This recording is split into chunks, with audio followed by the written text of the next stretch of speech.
വേണമെങ്കിൽ രാഷ്ട്രീയ നേതൃത്വവുമായിട്ടും വിദ്യാർത്ഥി സംഘടനാ പ്രതിനിധികളുമായിട്ടും ആലോചിക്കാം. രക്ഷിതാക്കളുടെ ഫോറങ്ങൾ ഉണ്ടെങ്കിൽ അതുമായിട്ടും ആലോചിക്കാം. പക്ഷേ കേരള ഗവൺമെന്റ് ആരുമായും ആലോചിക്കാതെ ഏകപക്ഷീയമായിട്ടാണ് ഈ സ്കൂൾ സമയക്രമങ്ങളിൽ മാറ്റം വരുത്തിയത്. അതിനെതിരെയാണ് KPSTയെ ബഹുമാനപ്പെട്ട കേരള ഹൈക്കോടതിയെ സമീപിച്ചു. ഹൈക്കോടതി പറഞ്ഞു ഈ പരിഷ്കാരങ്ങൾ നമ്മുടെ വിദ്യാഭ്യാസ മേഖലയ്ക്ക്, അധ്യാപകർക്ക്, വിദ്യാർത്ഥികൾക്ക്, വിദ്യാഭ്യാസ സംവിധാനത്തിനാകെ അപകടം ചെയ്യുമെന്ന് പറഞ്ഞു. അത് പുനഃപരിശോധിക്കാൻ പറഞ്ഞു. പുനഃപരിശോധിക്കാനായിട്ട് സർക്കാർ നിയമിച്ച വിദഗ്ധ കമ്മിറ്റിയുടെ മുന്നിൽ KPSTയെ വാദങ്ങളെല്ലാം ഉയർത്തി. 5 ദിവസമാണ്, നമുക്കറിയാം.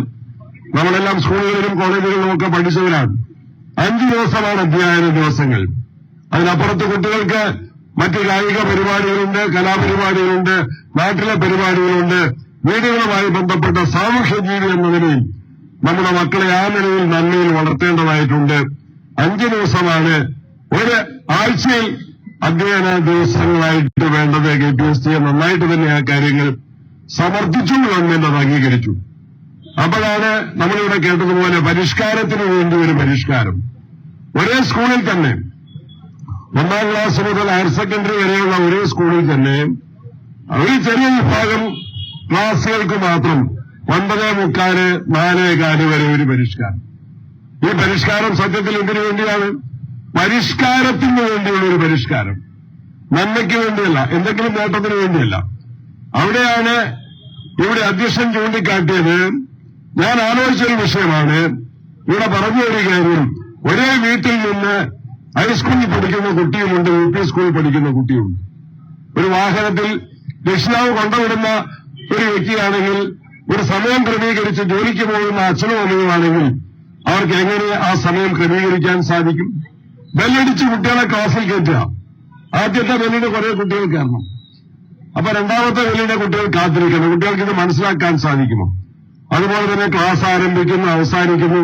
പ്രത്യേകിച്ച് അവസാനത്തെ ബെല്ല്, ക്ലാസ് അവസാനിപ്പിക്കുന്ന ബെല്ല് കേൾക്കാൻ നമ്മളൊക്കെ കാത്തുവയ്ക്കുകയായിരുന്നു. കുട്ടികൾ കാത്തുവയ്ക്കായിരിക്കും. ഏത് ബെല്ലാണ്, ആർക്ക് പോകാനുള്ള ബെല്ലാണെന്നറിയാതെ കുട്ടികൾ ഇറങ്ങിക്കൂടും. സത്യത്തിൽ ഈ ബെല്ലും ബ്രേക്കുമില്ലാത്ത ഈ പരിഷ്കാരമാണ് കേരളത്തിലെ ഏറ്റവും അപകടകരമാണ്. ഈ പരിഷ്കാരത്തിന് പാസ് മാർക്ക് ആരും കൊടുക്കില്ല. ഈ പരിഷ്കാരം പരാജയപ്പെട്ടിരിക്കുന്നു. അതുകൊണ്ടൊരു പിടിവാശി വേണ്ട, വാശി വേണ്ട. വിദ്യാഭ്യാസ ഡയറക്ടർക്ക് വാശിയുണ്ടെങ്കിൽ മന്ത്രി ഇടപെട്ട് ആ വാശി പിൻവലിച്ചുകൊണ്ട് ഈ തെറ്റായ പുരാതനമായ ഈ പരിഷ്കാരം പിൻവലിച്ചുകൊണ്ട് നമ്മുടെ വിദ്യാഭ്യാസ മേഖല, അധ്യാപകരും വിദ്യാർത്ഥികളും, രക്ഷിതാക്കള് ആ നിലയിൽ സംഘടിതരല്ല. ശരിവേരി ആ നിലയിൽ രക്ഷിതാക്കൾ സംഘടിതരല്ല. നിങ്ങൾ PTA-കളുമായിട്ടൊന്ന് ആലോചിച്ച് നോക്ക്. ഏതെങ്കിലും ഒരു PTA കൊണ്ട് കോടതി കേസ് പഠിപ്പിക്കാനോ അല്ലെങ്കിൽ പരാതി ഉണ്ടാക്കാനോ കഴിഞ്ഞുവെങ്കിലും ഞങ്ങളൊക്കെ ജനപ്രതിനിധികളെ ഒരു സ്കൂളിൽ, ഞാനിപ്പോ KPC പ്രസിഡന്റ് ആയതുകൊണ്ട് അങ്ങനെ പോകാൻ കഴിയില്ല. എന്റെ കോൺസ്റ്റിറ്റ്യുവൻസിയില് ഓരോ വിദ്യാലയത്തിലും ഒരു അധ്യയന വർഷത്തിൽ ചുരുങ്ങിയത് 10 തവണയെങ്കിലും വിവിധ പരിപാടികളിൽ സംബന്ധിക്കുന്ന ആളാണ്. എന്റെ നിയോജകമണ്ഡലത്തില് കുറച്ചുപേരെങ്കിലും ഇവിടെ വന്നിട്ടുണ്ട്. അല്ലെ കണ്ണൂർ ജില്ലക്കാർ വന്നിട്ടുണ്ട്. At least 10 times I am going to every school in my constituency. ഒരു 10 പ്രാവശ്യമെങ്കിലും പോകുന്നുണ്ട്. അപ്പൊ രക്ഷിതാക്കളും അധ്യാപകരും, നേരത്തെ പറഞ്ഞു, അധ്യാപകർ എത്രയോ മത്സരിച്ച് വിലയെടുക്കുന്നവരാ. കുട്ടികളെ പഠിപ്പിക്കാൻ, അവരെ നന്മകൾ വളർത്താൻ അധ്യാപകർ സത്യത്തിൽ കഠിനാധ്വാനം ചെയ്യുകയാണ്, ഓവർ ടൈം പണിയെടുക്കുകയാണ്.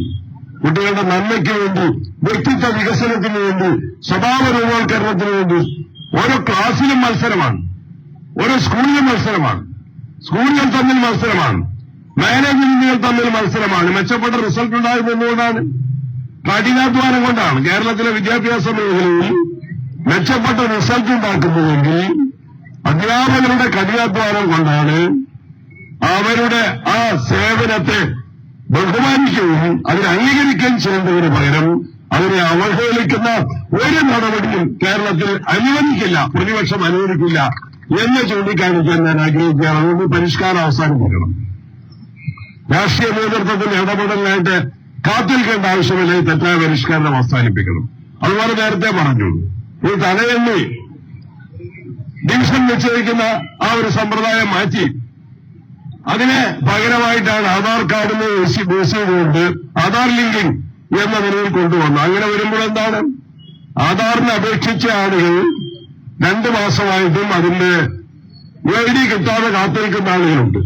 അതോടെ ന്യായമായ ഒരു കാര്യമാണ്. അതിന് ഒരു സാവകാശം കിട്ടണം എന്ന് അധ്യാപക സംഘടന ആവശ്യപ്പെട്ടാൽ അത് അനുവദിക്കാൻ എന്ത് പ്രയാസം എന്ന് വിദ്യാഭ്യാസ മന്ത്രി വ്യക്തമാക്കണം. അതുകൊണ്ട് ഈ ന്യായയുക്തമായ ആവശ്യങ്ങൾ, പ്രൊട്ടക്ഷൻ ആവശ്യമല്ലേ?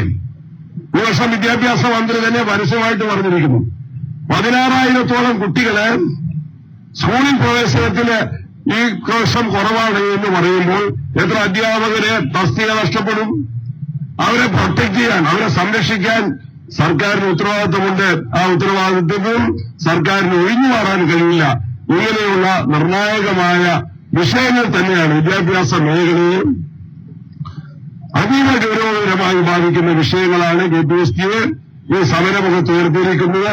ഇന്ന് ശനിയാഴ്ചയാണ്, ഒരു പ്രവൃത്തി ദിവസം പോലുമല്ല.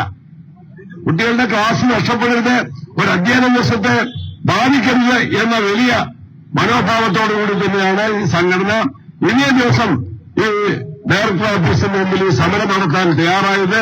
അത് തന്നെ നന്മയുടെ ഒരു തെളിവായിട്ട് ഞാൻ കരുതുകയാണ്. അതുകൊണ്ട് ചർച്ച നടത്തണം, വിദ്യാഭ്യാസ മന്ത്രി യോഗം വിളിക്കണം. വാശി ഉപേക്ഷിച്ചുകൊണ്ട് അധ്യാപക സംഘടനകൾ, ചില അധ്യാപക സംഘടനകൾ നമുക്കറിയാം, അവരെ ഭരണം വരുമ്പോൾ അവരുടെ ശബ്ദം ഇല്ലാതാകുന്നു, അവരുടെ തലച്ചോറ് അവർ പണയം വെക്കുന്നു. ആ ഗതികേടുള്ള സംഘടനയുടെ നേതാക്കന്മാരെ കൂടി കൂട്ടിയിരുത്തുകയും അവർക്ക് KPSTയെ പറഞ്ഞു കൊടുക്കും എന്താണ് ന്യായയുക്തമായ അധ്യാപകരുടെ അവകാശങ്ങളെന്ന് പറഞ്ഞുകൊടുത്ത് അത് വാദിക്കാനും തർക്കിക്കാനും ജയിക്കാനും അവർക്ക് സാധിക്കും. അതുകൊണ്ട് ഈ സമരത്തില് എല്ലാ വിജയങ്ങളും കേരളത്തിലെ ജനാധിപത്യ ശക്തികളുടെ, കേരളത്തിലെ രക്ഷിതാക്കളുടെ, കേരളത്തിലെ മുഴുവൻ അധ്യാപകരുടെയും, കേരളത്തിലെ വിദ്യാർത്ഥികളുടെ മുഴുവൻ പേരുടെയും പിന്തുണ അറിയിച്ചുകൊണ്ട് ഈ ധർമ്മ സമരം ഉദ്ഘാടനം ചെയ്യുന്നു. നമസ്കാരം. ക്ലീൻ ഭാരത്.